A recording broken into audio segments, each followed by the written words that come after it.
satisfying there I found Calvary. A fountain there is flowing deep and wide. The Savior now invites you to the water free, where thirsting spirits can be satisfied. I'm drinking at springs of living water, and me and now and when my soul stays satisfied. I'm drinking at springs of living water, oh wonderful and bountiful supply, oh wonderful supply.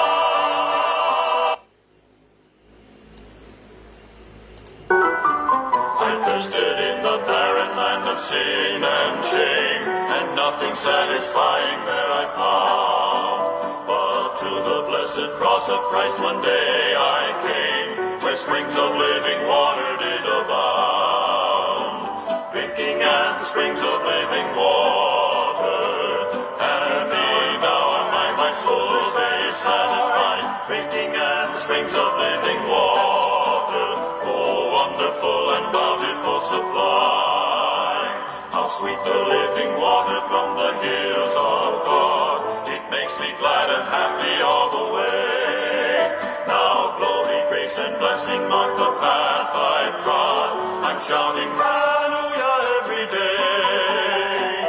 Drinking at the springs of living water, drinking at the springs of water, happy now am my soul stays satisfied. Drinking at the springs of living water, drinking at the springs of water, wonderful and bountiful supply. Oh sinner, won't you come today to Calvary? A fountain there is flowing deep and wide. The Savior now invites you to the water free, where thirsting spirits can be satisfied. I'm drinking at springs of living water, and me and now and when my soul stays satisfied. I'm drinking at springs of living water, oh wonderful and bountiful supply, oh wonderful supply. Magandang gabi po sa inyong lahat at welcome po sa Feasting on the Divine Verses. Ngayon po ay August 4, 2025 and it's another great Monday. Ito po ang inyong lingkod, Pastor Bong Bernales, ang inyong po makakasama ngayong gabi. Sa pinagpalang programa pong ito ay pinangunahan po na ating mahal na Bishop Fernando de Vega. Konting housekeeping lamang po tayo at just to make sure kung okay po yung audio ko at malinaw ang dating, pati ang video, pakitype lang po na amen, malinaw para po pag nagpatuloy tayo ay magiging maayos po. Kamusta na po kayong mga giliw na taga-subaybay? At alam ko nasa iba't ibang lugar po tayo. Nung tinitignan ko po yung mga nagla-log-in, alam nyo, there's a feeling na natutuwa ako dahil nga po yung bukod po sa ating pong young and dashing PNG ay ang mga nauna pong nag-log-in ay yung mga galing po sa ibang bansa katulad po ni Brother Pyong and Sister Miho na nasa Japan, si Sister Emily Sherbo na nasa Cyprus, at meron din po si Brother Rodolfo de Peralta na nasa Florida. And before I begin to speak, meron pong I think Sister Salceda from Kuwait. Shout out po sa inyo. Talagang it's amazing. This program has been running for so long, for so many years, at talaga pong nare-reach out po ang iba't ibang sa iba't ibang bahagi po ng mundo, at nakakatuwa po at talagang nakakapag-minister po tayo sa mga Pilipino na have been away from our motherland at I'm sure na gusto nila makapakinig at makarinig ng mga nagsasalitang mga native language natin like Filipino. Maraming salamat po at ang dalangin ko po lahat po na nakatune in na saan man po kayo sa mundo ay inaabot po kayo ng tinig na ito na tinig na inyong lingkod na maayos at mapayapang kalagayan. At I just want to thank God yesterday, Sunday, alam niyo naman po, pag-araw ng linggo is always a victorious worship day at Zion Bible Baptist Church Parañaque at sa iba't iba pong gawain, hindi lang po sa Pilipinas, sa iba't ibang bahagi po rin ng mundo at talagang purihin po natin ang Panginoon Diyos kasi siya nagbibigay ng tagumpay. And I would like also to thank God. Shout out po sa mga taga-Zion and some are watching right now. Ay maraming salamat sa suporta, faithfulness at talagang nagkakaisa po tayo. Ang katotohanan nga po niyan, we have 4 baptism after afternoon service. Purihin po ang Panginoon at patuloy pong nagpapadala ng mga kapatiran upang madagdagan po ang bilang ng Zion Bible Baptist Church.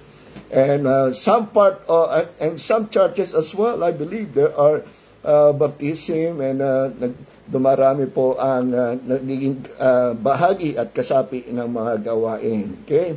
At kung ngayon po ay 6:30, I believe Bishop Freddy De Vega, Pastor Javes Orara, and Pastor Boots Garcia is on London. Ngayon po, baka ngayon sa oras mismo na ito na 6:30 tayo, ay sila po ay nanananghalian. So there's a 6 or 7 hour difference. At maraming salamat, Bishop, at steady lang po kayo dyan. Alam ko na hindi nyo matitiis na hindi panoorin po itong gawain natin dito sa Feasting on the Divine Verses. Enjoy your lunch at dito naman po ay kami mag-i-enjoy sa pag-aaral po ng salita po ng Panginoon Diyos. Now let's have a quick shout out po sa ating mga giliw at valued listeners ng Feasting on the Divine Verses. Alam niyo po, sabi ko nga po, I'm trying to list down the names para po I don't miss. Although sa bilis ng feed kanina, na-miss ko yung iba, pero forgive me folks. At it serves to me as an encouragement na pagtugtog pa lang po ng opening song natin ay marami po ang nakatune in na talaga, kumbaga nag-uunahan, no, talagang, and that serves an encouragement for me and for the other na nangunguna po sa pag-aaral ng salita ng Panginoon na na-assign every Monday to Friday to Saturday. At maraming salamat po sa inyong patuloy na pagsuporta. Katulad po ni na nabanggit ko kanina, si Brother Pyong from Japan, Sister Emily Sherbo from Cyprus, Sister Miho Domingo from Japan as well. Kita nyo na memorize ko na rin po, no? Sister Billy from Caloocan, I think, kundi Caloocan or Valenzuela. And Sister Ding sa LWBC, Santa Mesa, Sinaida San Miguel, yung pong may alias dyan, si Brother JB, also known as Kotaro Nobuhiko, no? At si Sister B. Herrera, Brother Rodolfo de Peralta, Ma'am Merly from Muntinlupa, Victory Fundamental Baptist Church, Muntinlupa. Maraming salamat po. At hindi ko na po kayo maisa-isa, but from the bottom of my heart, maraming salamat po. At samahan niyo po ako sa humingit ko mo lang na 1 oras ng pag-aaral ng salita ng Diyos ay tayo po ay magkakaniig at magkakasama-sama at para purihin po ang Panginoon Diyos. Now sa atin pong sa lahat po na nagdidiwang ngayon ng kaarawan at anibersaryo sa araw na ito, At sa mga nagdaan pang araw, maligayang bati po sa inyong lahat at sa madarating pang araw na kayo rin po ay babatiin. At talagang ito pong nagdaang week, nung the other week is a very stormy and rainy days sa Pilipinas. Ito namang nagdaang linggo, just this week, ay medyo maganda ang panahon at medyo naging fair at medyo may konting init at maraming salamat at least nagkaroon ng breathing space to to straighten things out, yung mga binaha nakapag-ayos ng konti at yung iba pang hindi binaba, then the government should realize they need to do something about that. Now, sa prayer list naman po, lagi po nating ipanalangin si ating pong Mala Bishop Freddy Di Vega at ng kanyang mga kasama doon po sa London. And please pray for Pastor Jabez Orara. I think yesterday was his first preaching, what do you call that? A preaching time sa London, sa LWBM London. At ganun din po, I believe, Pastor Boots Garcia was able to speak doon sa lugar, sa church na yan, at sa mission na yan. So pag-pray po natin sila, sama na rin po natin si Ma'am Maris and Sister Sophia, together with Pastor Orson, Teacher Tessie, Brother Junjun. Nakatuwa po, shoutout ko lang po ito si Brother Junjun. Pag nagko-comment po ito sa akin si Brother Junjun, naglalagay ng emoji. And one thing noticeable sa kanya ay yung laging tatlo yung sunod-sunod na nilalagay niya. And I really appreciate that, Brother Junjun. Huwag mo lang dagdagan pa ng pang-apat. Tatlo lang, okay na ako. Okay. And Preacher Jojo and Sister Winnie. And if you can take down the names, lalo na po yung mga may karamdaman ngayon, ay pag-pray po natin yung kanilang complete healing, recovery, miraculous healing, and yung pong provision for medical expenses katulad po nila Ate Aida Amican, Pastor June Ortega, Brother Boy Mata, yung aking pong balae, yung complete healing nila. At ganun din po, I want you to include as well, sama po natin. Anyway, it's a ministry to pray for others. So meron pong may karamdaman na kailangan po ng talagang miraculous healing and financial support or yung provision for medical expenses katulad ni Sister Iris Victoriano. Ito po ay member ni Pastor Gerard Mateo sa Cornerstone Bible Baptist Church sa Santa Maria, Bulacan. Mayroon po siyang stage 4 lymphoma. So please pray for her. Sama-sama po natin. Pangalan niya ay Sister Iris Victoriano. At meron din po yung one of the fruits of our online Bible study during the pandemic. Ito po, na-win po namin, naging bunga ng online Bible study and services during the pandemic. Si Sister Lynn Mandap, pag-pray natin yung complete healing and recovery from surgery. Nagkaroon po ng total hip replacement on her left leg. Kumbaga, komplikadong masakit na very painful na surgery po yung ginawa sa kanya. So, nag-request po siya na ipag-pray po siya at para maibsan po yung pain. At atin din pong ating bansa, patuloy po nating ipanalangin. Huwag po nating bibitawan ang ating bansa sa panalangin na maging maayos at considering the political development in our country, please continue to pray our country. And also, protection to Israel at maging maayos po yung lugar na yun at maiwasan na po yung kaguluhan. Now, in the spirit of prayer, sama-sama po tayo na manalangin. Join me at ipanalangin po natin sila at din po yung pag-aaral natin ngayon pong gabi pong ito. Dakilang Diyos, aming Ama na nasa langit, iisa po ang aming puso, kami lumalapit sa iyo, pinupuri ka namin, pinasasalamatan, Panginoon. Pinagkakaloob po namin sa iyo ang pinakamataas na pagsamba at paggalang, Panginoon, sapagkat ikaw lamang po ang karapat-dapat. Patawarin mo kami sa anuman pong kalikuan at karumihan na nasumpungan mo sa aming puso. At pinagsisihan po namin ito, Lord. We know that we are not worthy, but we pray, O Lord, that you forgive us of all our sins and cleanse us from all unrighteousness. Panginoon, nilalapit ko po sa iyo sa pagkakataong ito. Ang aming pong Malabisya, Freddy Di Vega, at si Pastor Javes Orara, at ganoon din si Pastor Boots Garcia at ang mga taga LWBM London. Dalayan ko po ang iyong patuloy na pagkilos at paggabay sa kanila at maging fill them the Holy Spirit as they preach your words sa lugar na iyon. At maging maayos, Panginoon, ang mga dapat nilang gawin sa LWBM London. Lord, we pray for their safety, kung paano mo po sila dinala doon na maayos, ay ganun din po ang pagbalik nila, Panginoon. At ikaw ang patuloy na gumabay po sa kanila.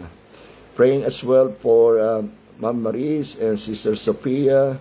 Keep them safe, O Lord, sa kanilang mga pinupuntahan at give them wisdom for the decision they need to make sa kanilang maging ito man po ay for personal and sa office as well. Ikaw ang pangmanguna, Panginoon. And I would like to mention as well si Pastor Orson, Teacher Tessie, Brother Junjun, Preacher Jojo, and Sister Winnie. Lord, I pray that you keep them safe, provide for their needs, mightily use them sa mga ministries na in-entrust mo po sa kanila, Panginoon. Layo mo po sila sa anumang pong karamdaman at kapamakan. Now, this time, Lord, kami po ay namamagitan at nilalapit po namin sa iyo ang mga kapatiran at mga iba pang marahil ay mga kaibigan at mga brethren na ngayon po ay may karamdaman katulad po nila Ate Aida Amican, Pastor June Ortega, Brother Boy Mata, Sister Iris Victoriano, Sister Lynn Mandap, at gusto pong isama, Panginoon, si Teacher Angie Brabante. Lord, I pray na makarecover siya sa kanyang karamdaman, yung pong panghihina ng kanyang pangatawan, na sa gayon ay makabalik siya sa linggo at makapagturo ng Sunday School. At Panginoon, ikaw rin ang magdantay ng iyong mapagpagaling na kamay. Nagsusumamo po kami at tumihingi ng iyong awat habang napagalingin mo po sila at punuan mo rin, Panginoon, ang kanilang pangangailangan. Gayun din, Panginoon, pinagkakatiwala po namin sa iyo ang aming bansa, maging maayos, Panginoon, ang political situation at nasa gayon ang mapamahalaan ng mga nakaupo at namumuno ng bansang ito ng maayos ang Pilipinas. Lord, praying as well for the nation Israel that you bless that place, O Lord, keep that nation safe. Ilayo pagtanggol mo sa anumang pong uri ng kaaway at bigyan mo ng kapayapaan ng lugar ngayon, Panginoon. At sa amin pong pag-aaral ngayon, sa gabi pong ito, pinagkakatiwala ko po ang lahat-lahat sa iyo. Ikaw ang siyang gumabay sa inyong abang lingkod. Fill me with your Holy Spirit, put words in my mouth, at ihanda mo ang puso at isipan, Panginoon, na mga manonood at makikinig at maging pagpapala, Panginoon, ang mensahe at paksa na amin pong pag-uusapan.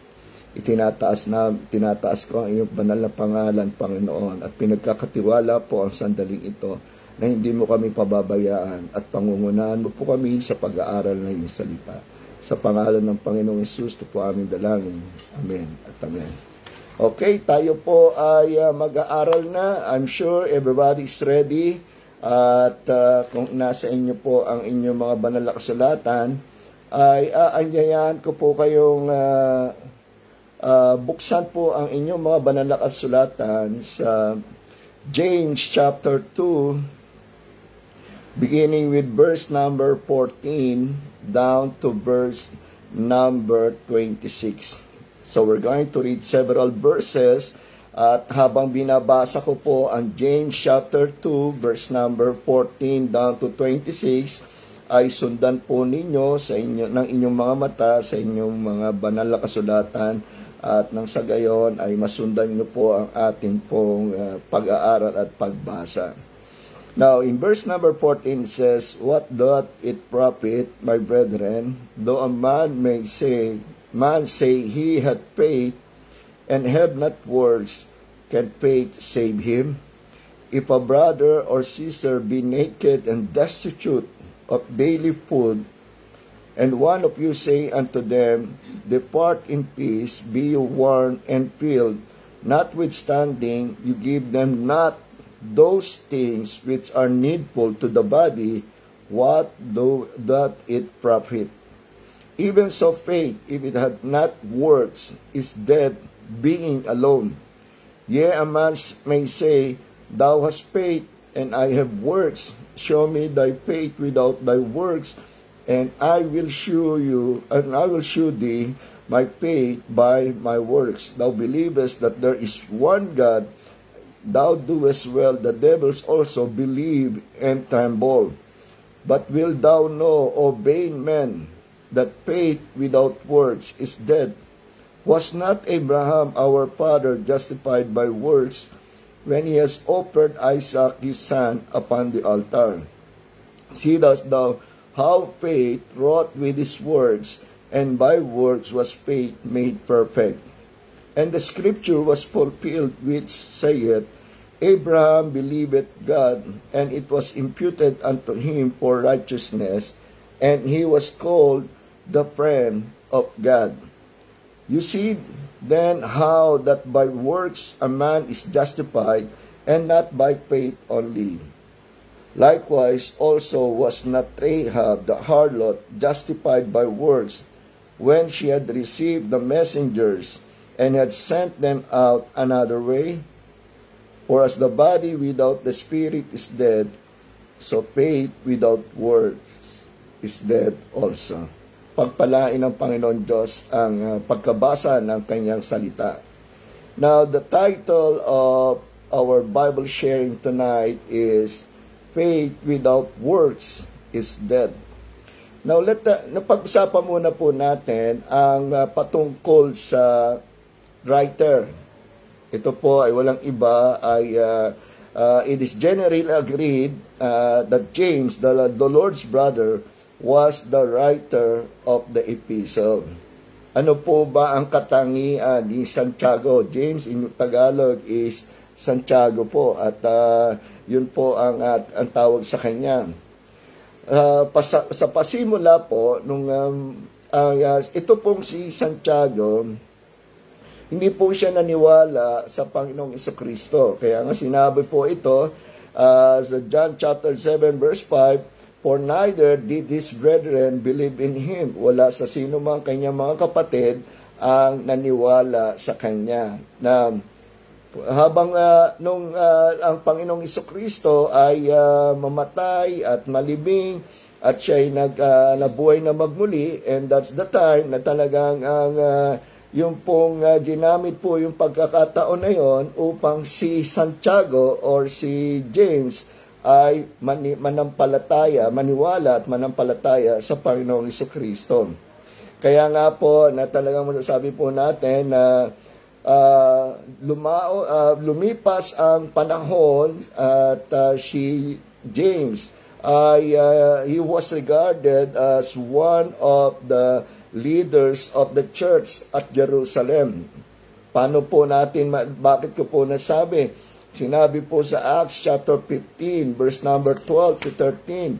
In verse number 12, in Acts chapter 15, verse number 12, ang sabi doon, Then all the multitude kept silence. Ito po yung tagpo na si Pablo at si Barnabas ay dumako sa Jerusalem upang magbahagi ng kanilang karanasan at tagumpay in their first missionary journey. So sabi nga po sa verse number 12, then all the multitude kept silence and gave audience to Barnabas and Paul, declaring what miracles and wonders God had wrought among the Gentiles by them. Nung sila po ay nagkaroon ng missionary journey, magkasama silang dalawa, at talagang masasabi natin na kamangha-mangha ang ginawa ng Panginoon Diyos sa kanila, at marami po ang nakakilala sa Panginoong Jesucristo bilang Panginoon at tagapagligtas.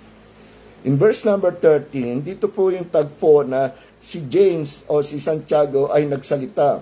In verse number 13 says, and after they had held their peace, James answered, saying, men and brethren, hearken unto me. So it is James was regarded as one of the leaders of the church at Jerusalem. Now, kanino po ba isinulat itong epistle of James?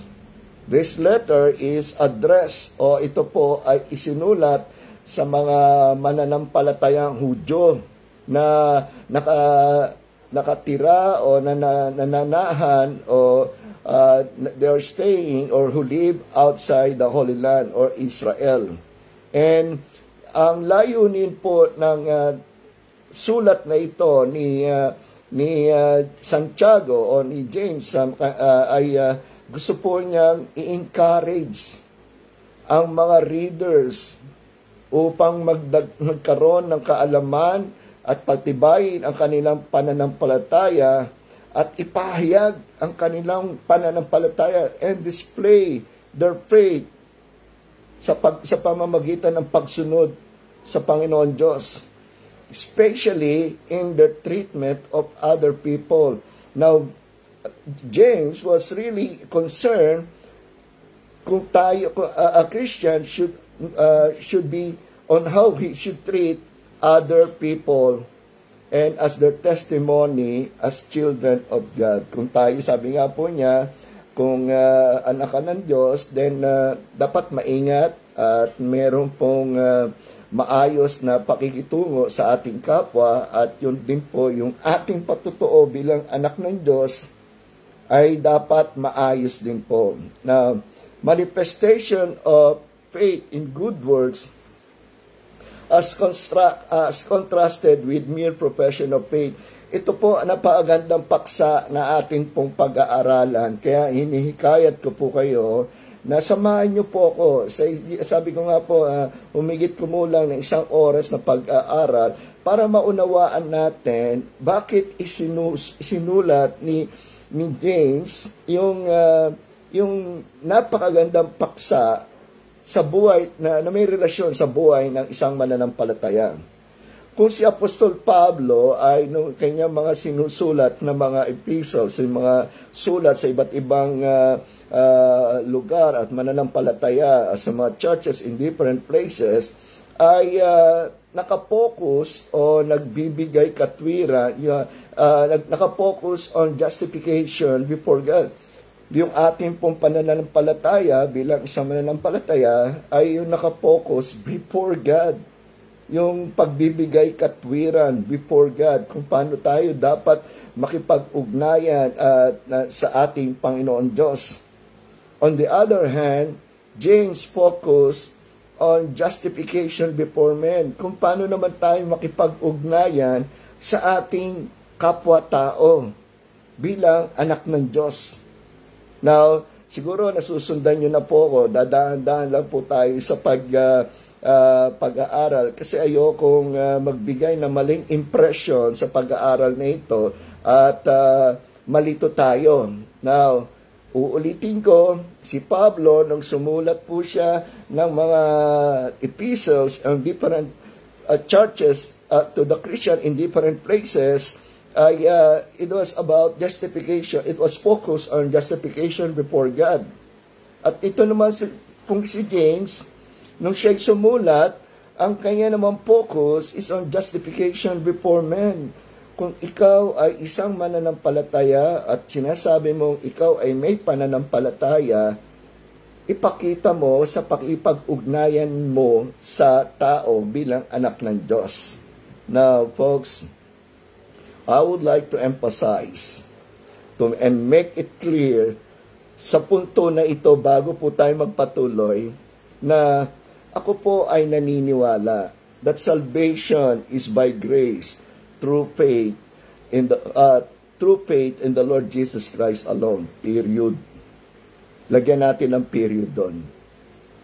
Yun po ang aking paniniwala at marahil ay marami po ang mag-a-agree sa akin kasi nga po, yan po yung sinabi sa Ephesians chapter 2 verses 8 and 9. Ang sabi sa Ephesians chapter 2 verses 8 and 9, for by grace are you saved through faith, and that not of yourselves, it is a gift of God.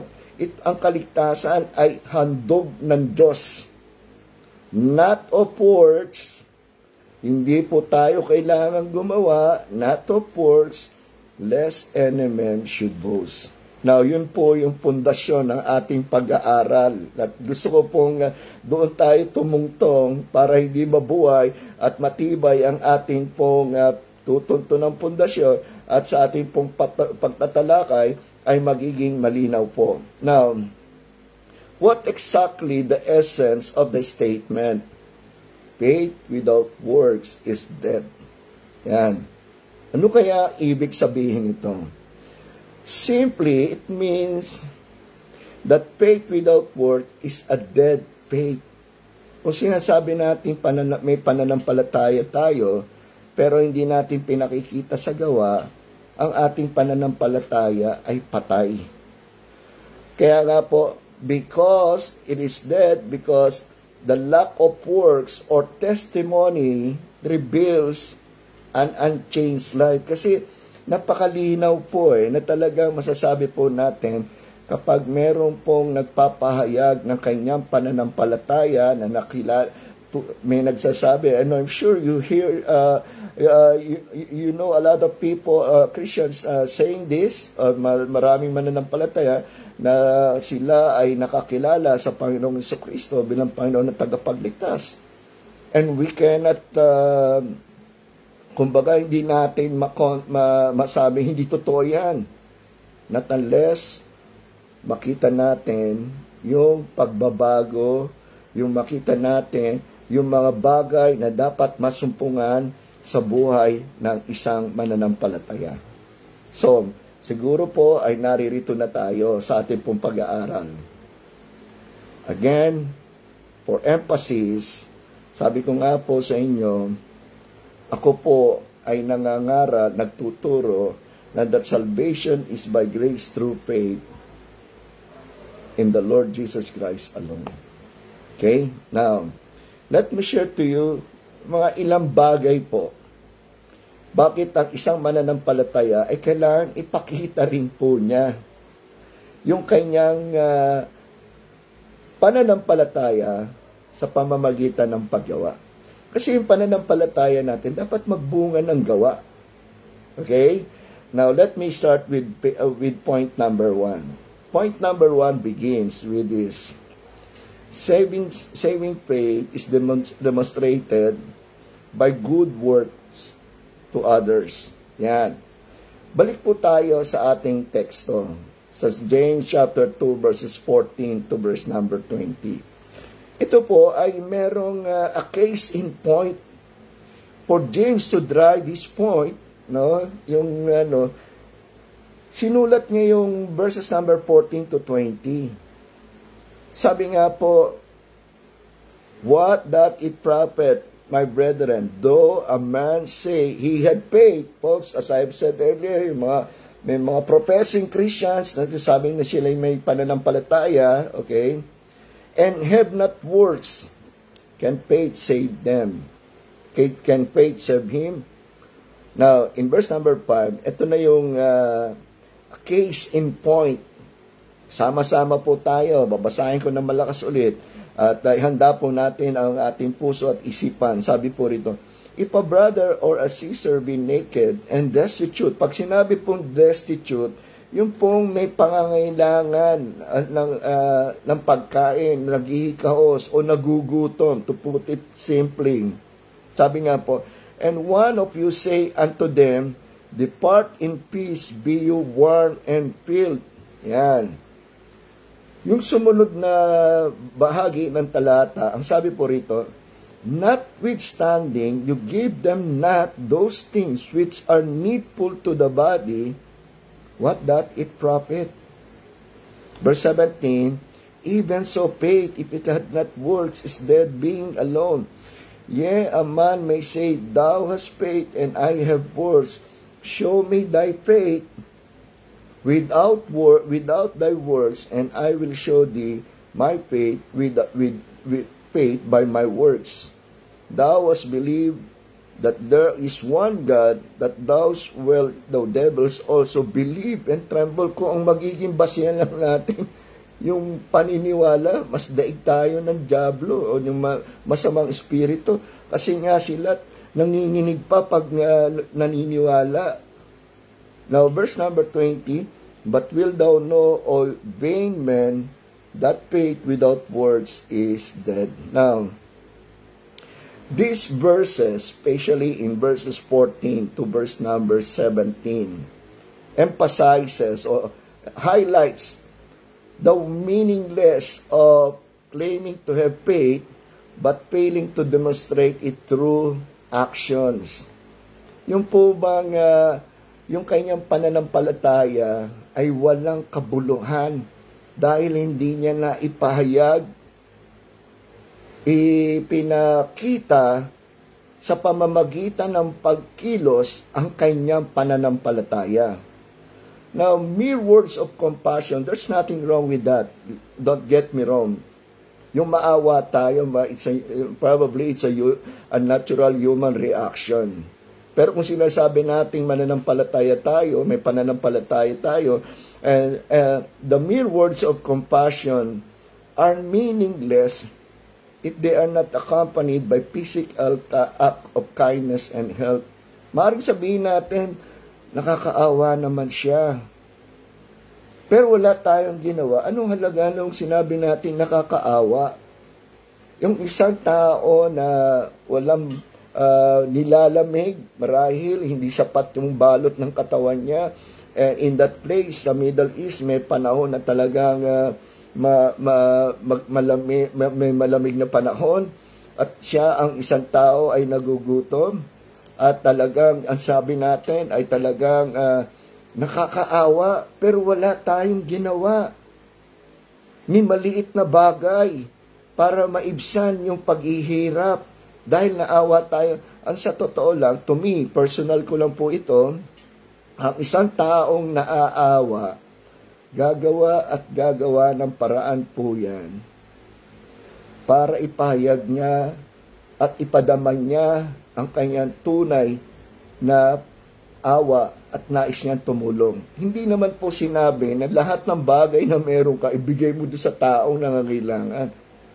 Ang isang tao na talaga may compassion. Alam niyo, if you will define the meaning of compassion, it's a deep emotion na gusto mong tumulong at nang sa gayon mabawasan yung kanyang paghihirap. At sa isang tao na mayroong kapasidad na talagang pwede siyang tumulong at hindi niya, o bagamat sinabi niya naaawa siya, pero hindi siya gumawa ng ilang bagay para makatulong, yung awa na yun, baliwala, walang silbi. Kaya nga po sinabi sa Galatians chapter 6 verse number 10, As we therefore opportunity, let us do good unto all men, especially unto them who are of the household of faith. Sino pa po ba ang magtutulungan? Kung hindi, tayo mga kapwa mananampalataya, kailangan nating tulungan.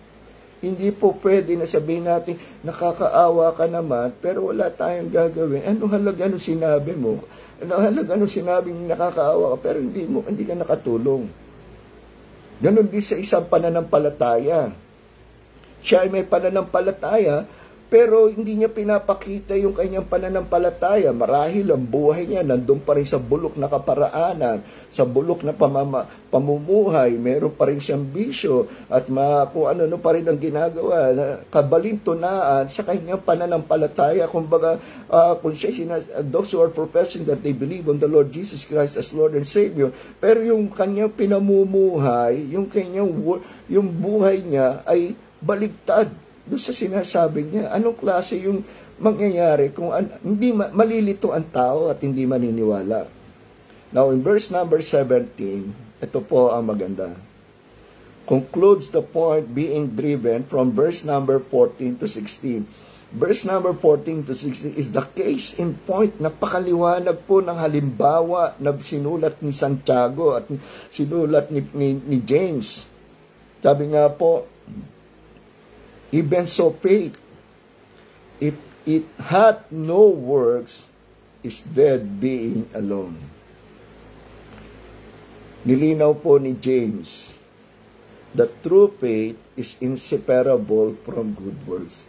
Alam niyo po, ang tunay na pananampalataya ay talagang magbubunga ng magandang gawa na magbibigay kaluwalhatian sa ating Panginoon Diyos.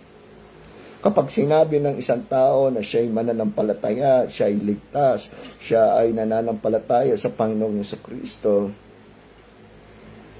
ang pananampalataya ng kapwa natin, mananampalataya, hindi po natin nakikita. In the same manner, you cannot see my faith and I cannot see your faith. But I can see the works ng iyong pananampalataya, na masasabi ko nga talaga tunay, base sa aking nakikita at naririnig mula sa pananalita ng isang mananampalatayang professing Christian, masasabi kong tunay ang kanyang pananampalataya. Pero kung iba ang makikita ko, salungat doon sa kanyang sinasabi, mukhang hindi ka panipaniwala. Now, let me emphasize, sabi nga po, at this point, the relationship between faith and works.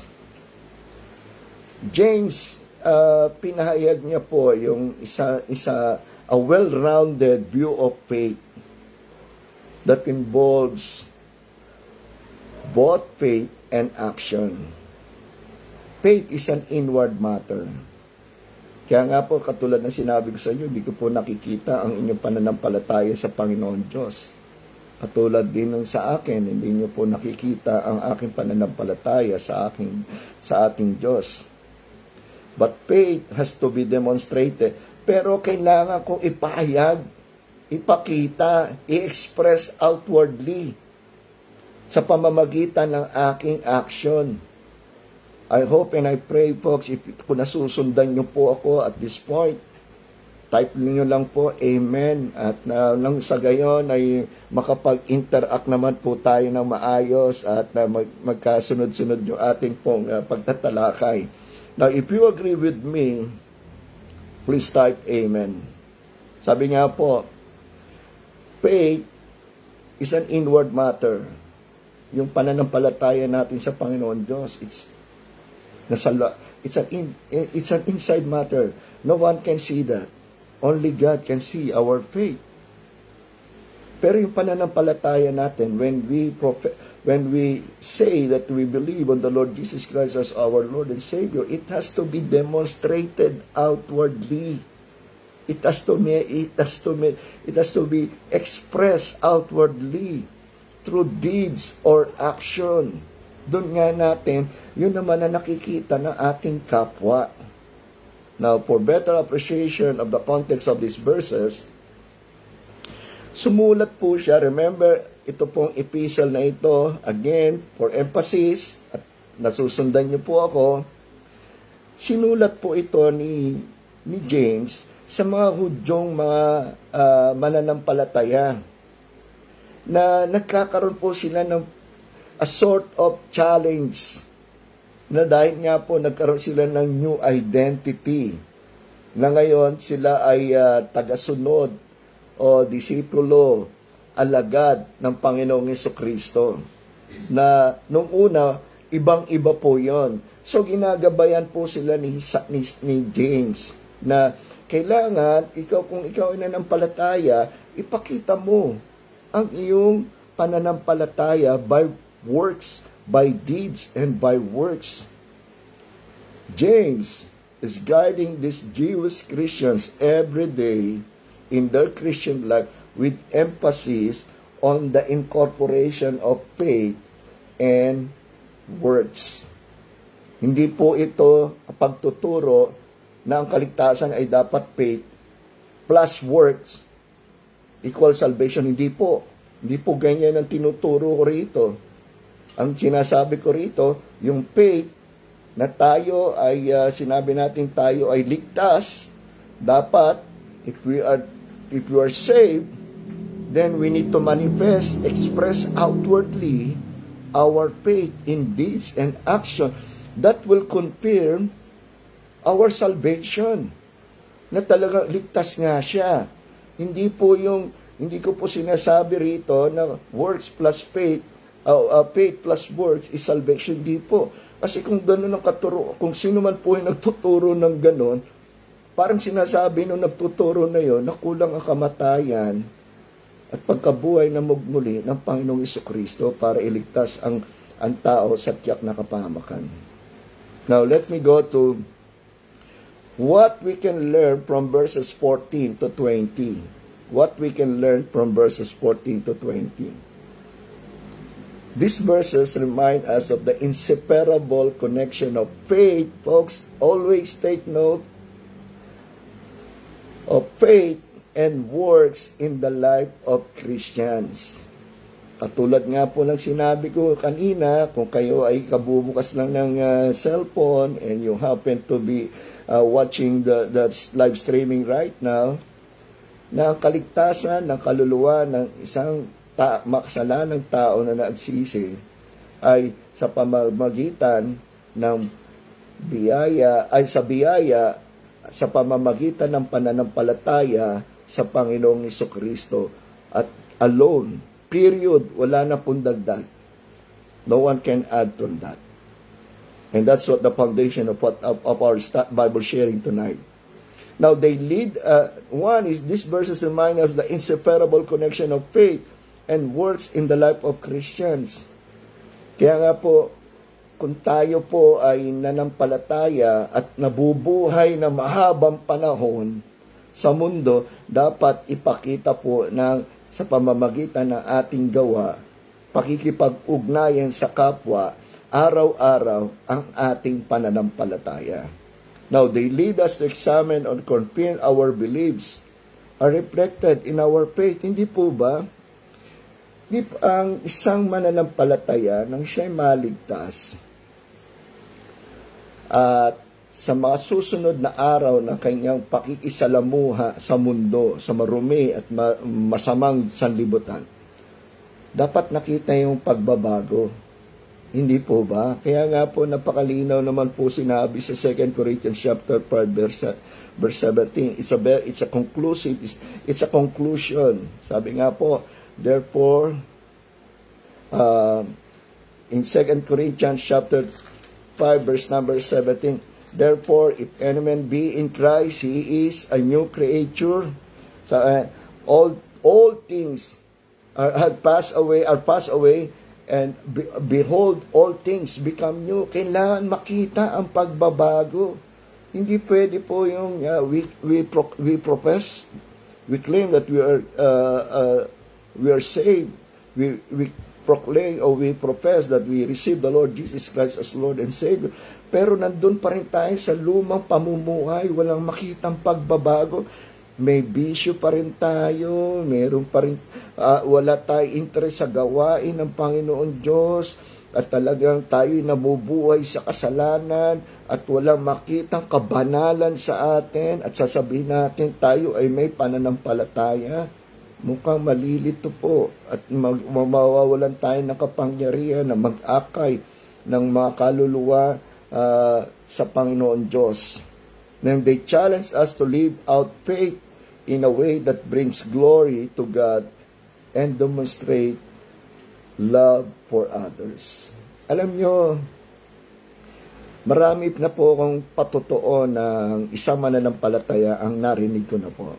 Na talagang minsan masasabi ko po, hindi ko maisip na naligtas pala siya based on their testimony kung paano nabago ang buhay nila, na napatuloy silang napakahabang panahon na nabuhay sila sa kasalanan, and when they met the Lord Jesus Christ and accepted Him as Lord and Savior, they repented of sin, they accepted the Lord Jesus Christ as Lord and Savior, at nakita yung pagbabago. Yun ang talagang masasabi natin talagang yun po yung faith, at nagbunga yung kanyang pananampalataya ng pagbabago na nakita natin at nakikita ng mga tao.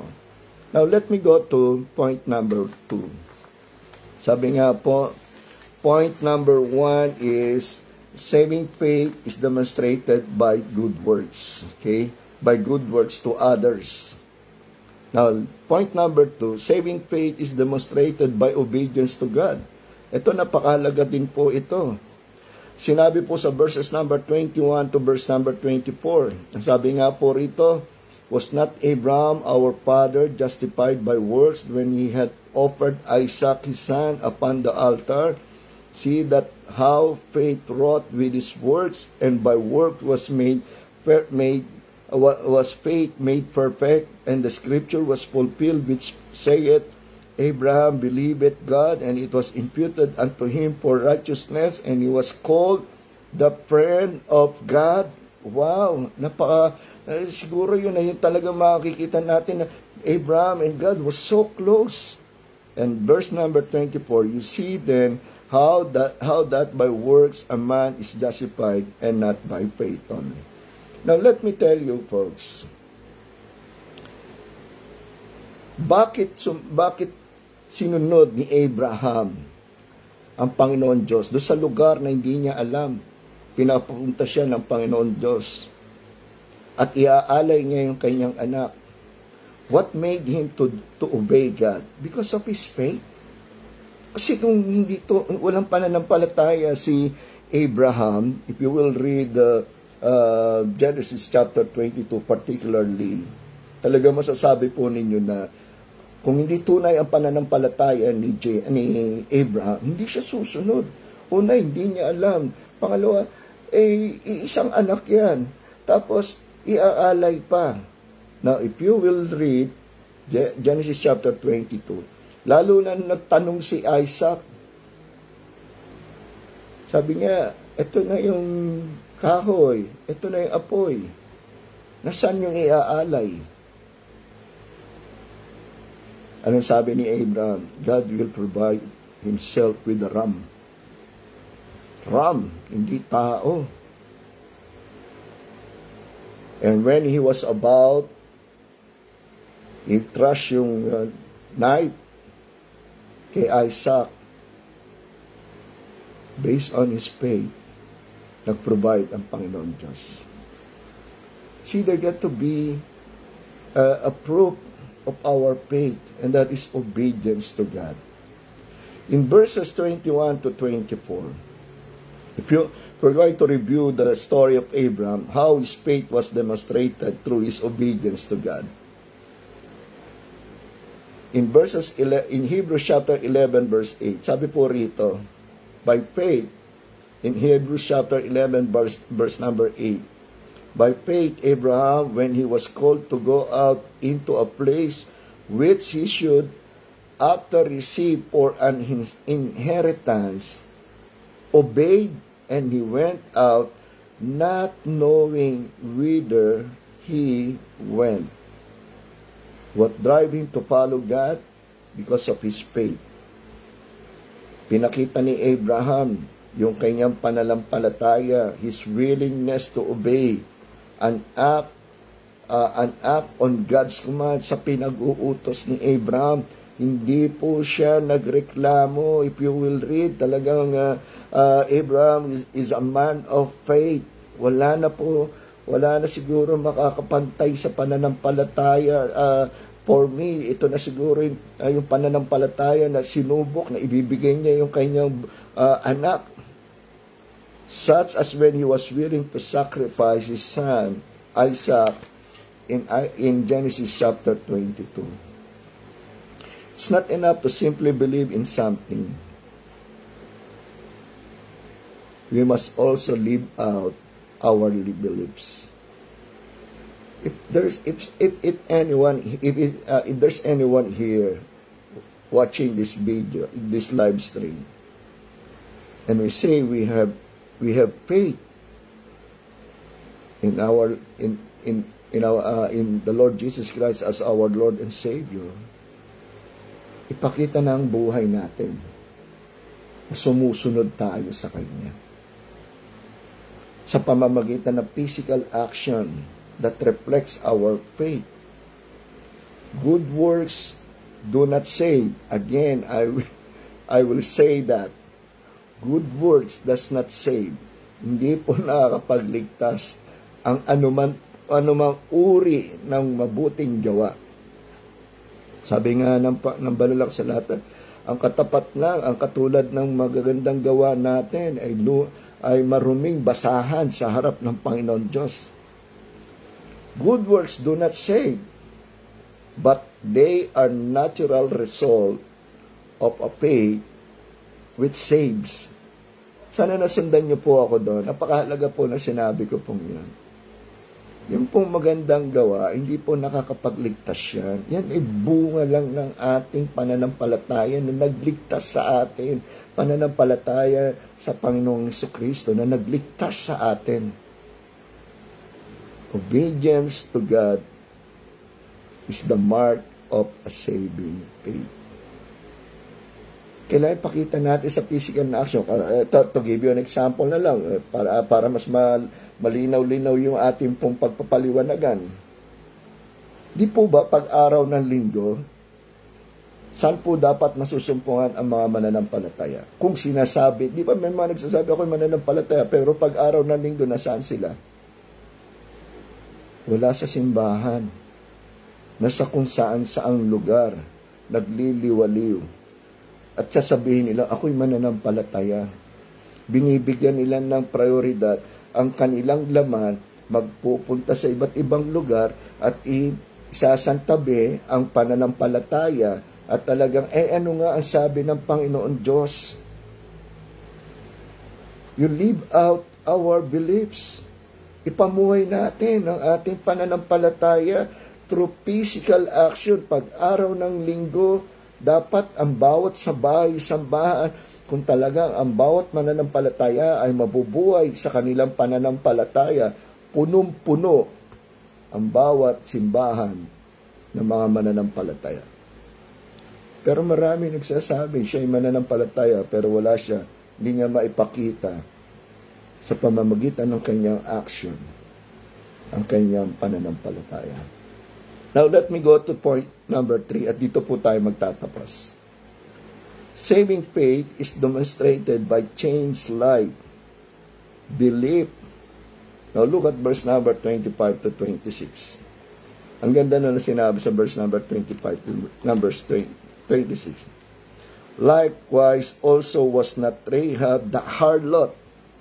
No, see, talagang ginamit po sa Banalak Sulatan yung hindi ka nais-nais na uri ng tao. Sabi nga po, likewise also was not Rahab the harlot justified by works when she had received the messengers and had sent them out another way.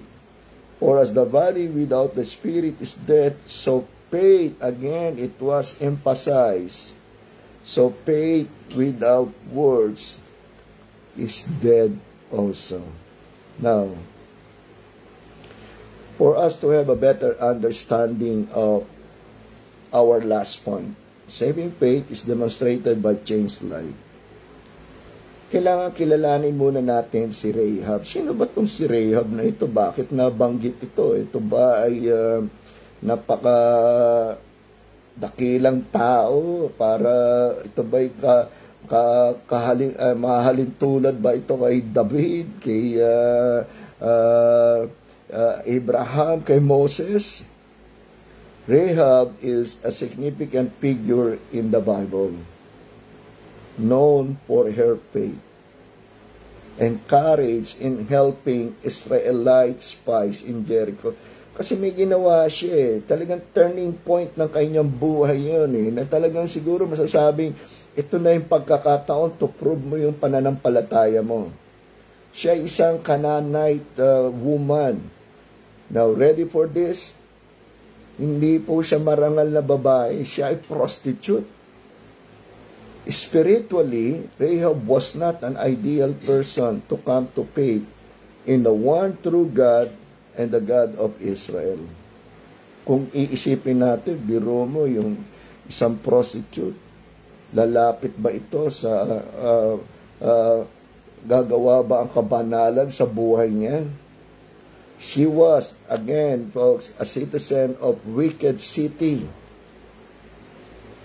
Siya ay bahagi siya ng isang corrupt, immoral, at pagan culture. Lumaki ito na pagano.